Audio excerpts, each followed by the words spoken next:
ஆண்டவருடைய பிள்ளைகளே, என் பிள்ளைக்கு அவன் உதவி செய்யல, இவன் உதவி செய்யல, இவங்க நினைச்சா என்ன தூக்கி விட்டுருக்கலாம், இவங்க நினைச்சா எனக்கு உதவி செஞ்சிருக்கலாம், இவங்க நினைச்சா எனக்கு வித்து தந்திருக்கலாம் இல்ல, இவ்வளவு இருக்கு தானே கொடுத்திருக்கலாம் இல்ல.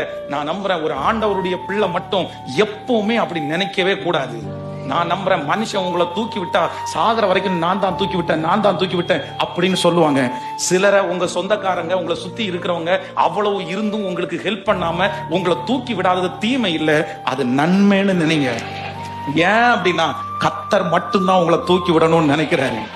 ஆண்டவர் உங்களை தூக்கி விடணும்னு நினைக்கிறாரு.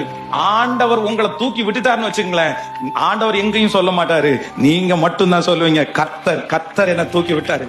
ஆமென். ஒருத்தரை கர்த்தர் தேடுறாரு, ஒருத்தரை தேடுறாரு. ஒவ்வொரு டைமும் இடிந்து போன அலங்கத்தை கட்டுறதுக்கு ஆண்டவர் ஒரு நெகேமியாவை தேடுறாரு. அவனுக்குள்ள இருந்தது என்னன்னா, எல்லாருக்கும் அந்த சோகத்தை தான் பாக்குறாங்க, எல்லாரும் இடிஞ்சு கிடக்கிறத பாக்குறாங்க. அந்த ஊர்ல இருந்து சில வாலிபர்கள் வந்து அந்த செய்தியை சொல்லும் போது அவனை சுத்தி 10 வாலிபர்கள் கேட்டுதான் இருக்காங்க. ஆனா இவனுக்கு மட்டும் என்ன உணர்வு வருது அப்படின்னா, இல்ல ஆண்டவரே என்ன நம்புவீங்கன்னா நான் போய் அந்த அலங்கத்தை கட்டுவேன் இல்ல.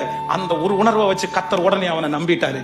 பிரதர், சிஸ்டர், எங்க அன்பு தகப்பனை தாயே, நான் நம்புறேன், ஏதோ ஒண்ணு ஆண்டவர் உங்களுக்குள்ளேயும் எனக்குள்ளேயும் பார்த்திருக்கிறாரு.